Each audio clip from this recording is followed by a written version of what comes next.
Susan B. Anthony List family, I want to introduce you to somebody that is very important to our mission in a way that I know you've been following, but just in case you forgot. Something very important happened in 2010. The entire House of Representatives was reconfigured partly because of your work in defeating folks who said they were pro-life, but then didn't vote that way.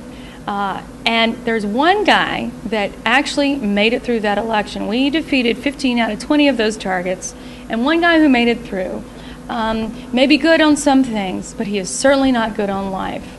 And anybody who says that they are and then votes another way deserves to not be in office. That is Congressman Donnelly, who's running for the Senate in Indiana. But that's the negative news. He must be defeated by the pro-life movement.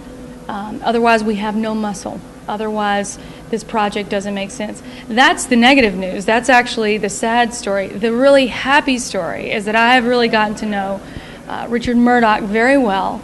We have had many conversations. I know all about him because I actually know Congressman Pence, and I know others that you know. They've been talking about you, and they love you, and they've advocated for you, and our selection committee loves you too, and we're very proud to endorse you and support you. And I just want to ask you to talk to our friends at Susan B. Anthony List about your pro-life conviction and what you'd like to do with that in the Senate.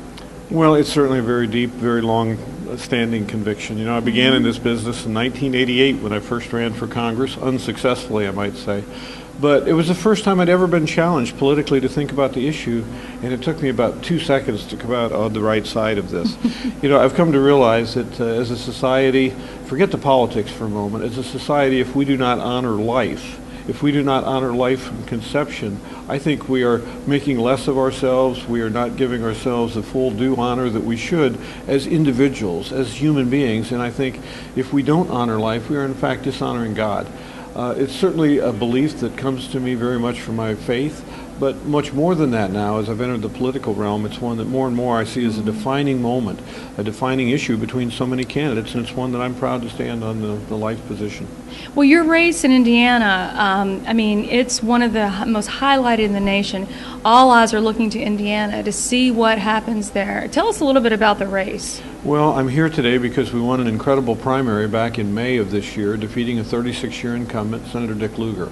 When we began, the Indianapolis Star referred as our campaign as Mission Impossible, and yet we had an overwhelming victory, and I want to thank all those people in the life community who came out on our side in that.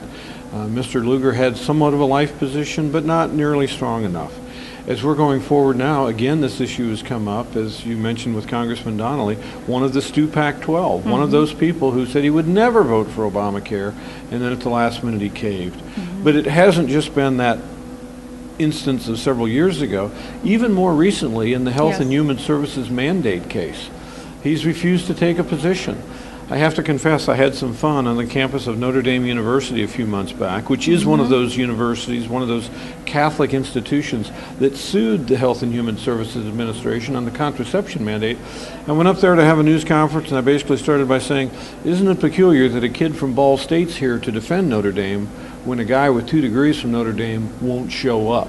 And of course, that kid from Notre Dame with 2 degrees is Congressman Joe Donnelly. Amen. I pray, and we're working hard that the voters of Indiana see that, and the numbers show that it's closing, and that without question, doing all the things that you're doing already, you will be the man to prevail.